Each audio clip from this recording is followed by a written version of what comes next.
প্রধান নির্বাহী কর্মকর্তা আরটিভি জনাব সৈয়দ আশিকুর রহমানকে অনুরোধ জানাচ্ছি আমাদের সম্মানিত অতিথিবৃন্দকে নিয়ে মঞ্চে চলে আসার জন্য।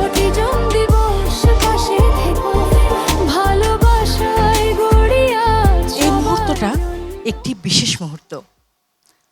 বিশ্ব অটিজম সচেতনতা দিবসের একটি গুরুত্বপূর্ণ কার্যক্রম হচ্ছে নীল বাতি প্রজ্বলন করা।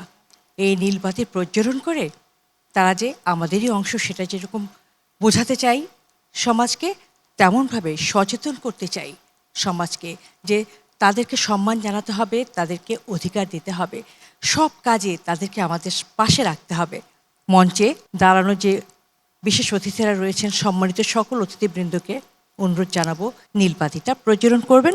এবং আমাদের আজকের অনুষ্ঠানের প্রধান অতিথি বীর মুক্তিযোদ্ধা মোহাম্মদ আব্দুস সালাম, মাননীয় প্রশাসক, ঢাকা দক্ষিণ সিটি কর্পোরেশন, আপনাকেই অনুরোধ করব বিষয়টিতে নেতৃত্ব দেওয়ার জন্য।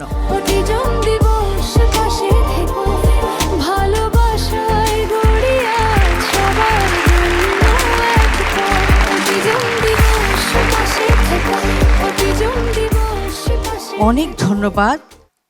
নীলবাতি প্রজ্বলনের মাধ্যমে আমরা এই বিশেষ দিবসে সম্মান প্রকাশ করলাম, সংহতি প্রকাশ করলাম অটিজম বৈশিষ্ট্য সম্পন্ন সকল মানুষের প্রতি।